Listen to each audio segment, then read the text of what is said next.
Welcome to r/AskReddit. It's the place to ask and answer thought-provoking questions. And today's question is, business owners of Reddit, what's the most obnoxious reason an employee quit or had to be fired over? My dad and I ran a business together, cleaning out foreclosed homes for a real estate agency, as I was finishing high school. I was a senior, so I got out at lunchtime, and we could usually get a house done in a half day. Sometimes we'd get some bad ones, and we had a few guys that we would call to see if they wanted to make a quick $100 for a day's work. On my literal last day of class, my dad picked up one of our usual guys and got one house about 90% done by lunch. He was a pretty normal guy that we never had any trouble with. The guy we paid to help my dad went out to the truck and came back into that house with a gun and robbed my dad of his wallet and took his keys and left in our truck.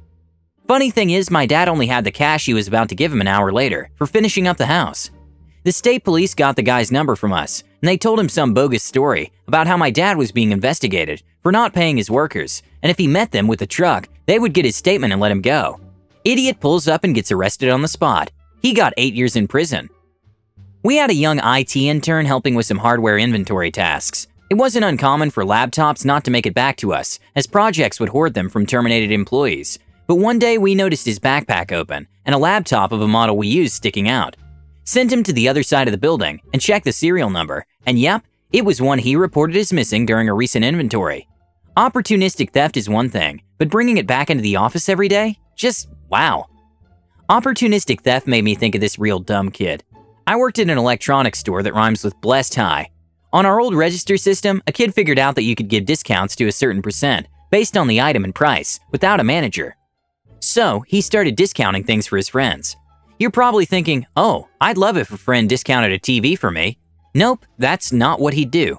He'd do candy bars, PC games, movies. What he'd do is, he'd search for discounts, and our point of sale recorded every change or attempted change to a transaction. So what you'd see is, bag of chips, those Fridays ones, $3.29. Discount 30% override required. Cancelled. Discount 25% accepted. Discount 25% override required. Cancelled. Discount 20% accepted. Discount 15% accepted. Discount 10% accepted. Discount 10% override required. Cancelled. In the end, he'd end up giving people 40 to 70% off of whatever it was they were buying. But it was all stupid piddly SH. I think the largest discount he got around to was like $30. We still had to fire him. I'm not a business owner, but I'm a student manager. AKA I don't really have the ability to fire someone, but I had to in this case. This one kid was trouble to say the least, and I asked him to go check the bathrooms to make sure they were clean and stocked. When he asked about the woman's room, I said just to knock and make sure nobody was inside.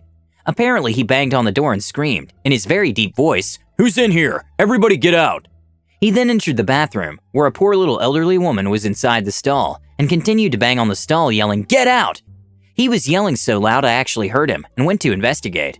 The poor woman was whimpering and calling the police, and he was just the kind of person who had no idea how he came across.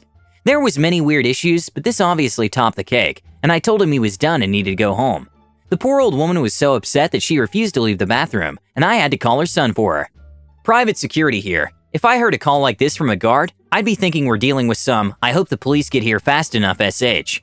Here, when dealing with opposite-sex restrooms, we knock loudly 3 times. Security, anyone in there? And then repeat this cycle once more before opening the door. I'm not sure what we'll do if we ever hire a deaf employee, and nobody tells us. Not a business owner, but at a previous job we had issues with food being stolen from the break room fridge. The company made a big stink about it, and it kept happening, so they very obviously installed security cameras in the break room. Like big effing cameras in plain sight, pointing at the fridge, with our bosses being very direct about, "There's the camera. You really want to lose your job over eating someone's sandwich?" Few days later, guy gets fired for stealing food. Literally on camera, just grabbing people's lunch out of the fridge and eating it. At that point, I'd be hard-pressed to figure out why he felt his job was worth less than one sandwich. My dad owned his own business working as a color corrector/editor.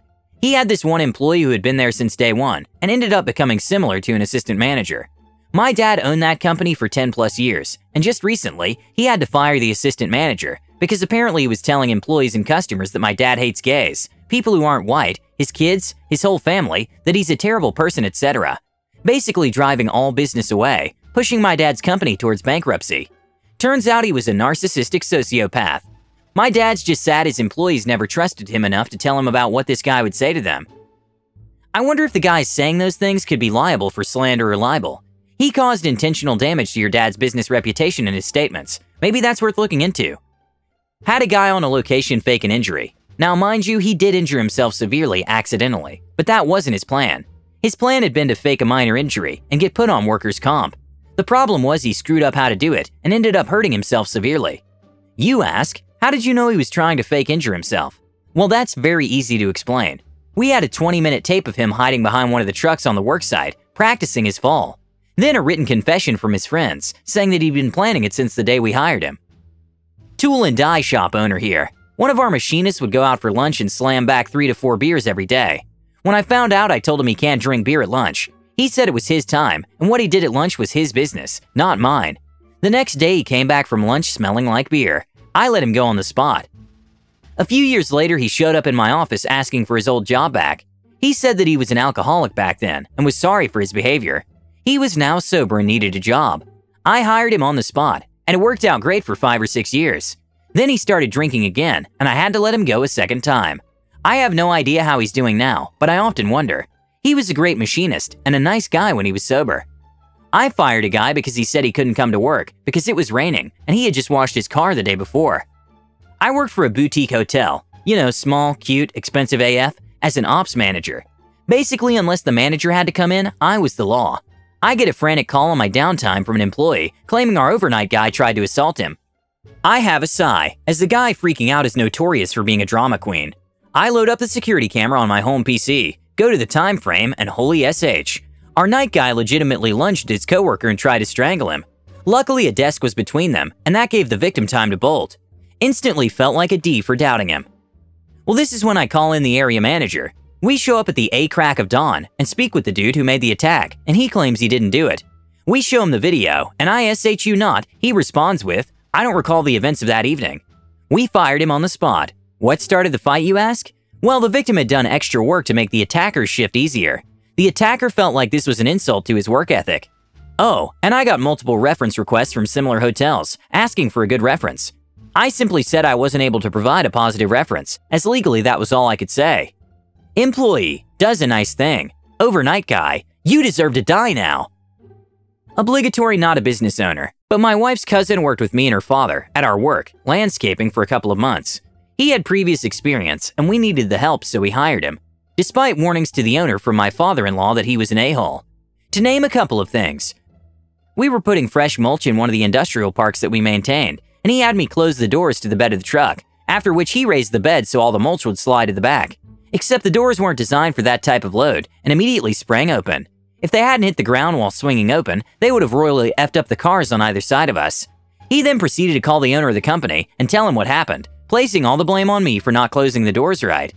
Took him on a paver job, and he insisted that he could cut pavers with our wet saw, except he didn't use gloves, so the material from the pavers being cut, which includes some nasty stuff, absolutely destroyed the skin on his hands, and he called out for the next 2 days because he couldn't move his fingers. This was not the first time that he had made this mistake. Same paver job, which called for Belgian block to be installed along the driveway. He decided it would be a good idea to mix the mortar and the sand for the base on the owner's freshly paved driveway and use it as he needed it. Except it rained the day he did so, and he ended up with a 3/4 ton block of what was essentially concrete in the middle of their, again, freshly paved driveway. On multiple occasions, we got reports from the grass cutting crew that he went out with that he did nothing all day except sit in the truck, text his wife, and smoke cigarettes. He thought he could get away with this because neither myself nor my father-in-law were with him. Eventually, he was fired, and we got a couple of extremely nasty but entertaining phone calls from his wife, calling all of us some choice names, while vowing that we were no longer part of his family. Not my business, but my dad's. He hired predominantly people with criminal records, and literally all they had to do was inspect rental cars for damage, as the cars left the lot, and keep their nose clean. You could do pretty much anything you wanted on your downtime, with no complaints from my dad, as long as you didn't get any complaints from the owners of the car lot. One day, one of the supervisors for the car lot I worked for walks out and asks me for my dad's number. Supervisor had caught a guy stealing gas from the property, even had security camera footage of it happening. Dude was instantly fired. Good on your dad for hiring people who struggle getting jobs. My wife and I started a small software company 20 years ago. She's the manager and does sales and HR. I do the programming. Anyway, we hired a programmer one time, and the first day on the job, I spent the whole morning with him going over our development philosophy, how we do source control, etc., and then showed him an overview of our applications and how we build them. Along the way, he was highly critical, pointing out what he considered flaws in everything. After lunch, he goes back in to see my wife. He obviously didn't know we were married. We don't share surname, and at work we keep pretty much to ourselves. He says to my wife, "You know how to fix this company? You need to fire that other guy." We still laugh about that one. The company I work is a contractor for a giant corporation, and we go to different stores to do work. This new guy we hired seemed normal at first, but it turned out he was a complete effing idiot. So one day he goes on site with one of the senior employees to shadow him. This genius thought that because we did work for the giant corporation, we could just eat anything off the shelves and from the refrigerators for free. Well, employee saw this and was like, "WTF are you doing? You need to pay," and manager comes. This guy then started fighting with the manager, then got in his car after and drove off. Needless to say, his A was fired the next day.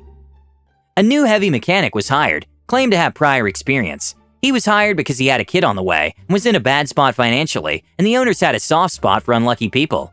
Within a week, his nickname was Almost. He almost did the work correctly. He almost rewired an electrical system. He almost rebuilt an air dryer successfully. He almost mounted tires. The probability of the part he rebuilt failing within a week was a solid 60%. By the end of week 2, it was clear most of his knowledge was book-learned and not real-world. They wouldn't let him do anything except change oil.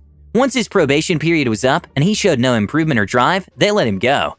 Trucks only make money when they move, and he couldn't keep them moving. Pawn shop employees stole $400 from the cash register, then realized that there were video cameras. He had no idea where the security footage was stored, so in order to cover his tracks, he set the store on fire. He actually ended up getting pretty badly burned in the process and went to jail right after the hospital. Funny thing is, if he just put the money back, no one would have even looked at the tapes. Even if he was fired for stealing, stealing is bad, but arson? And the proven fact that this guy doubles down on mistakes. Are we just going to gloss over the fact that this guy, in an effort to not lose his job, decided to burn down his job? Thank you for watching. Have a good day.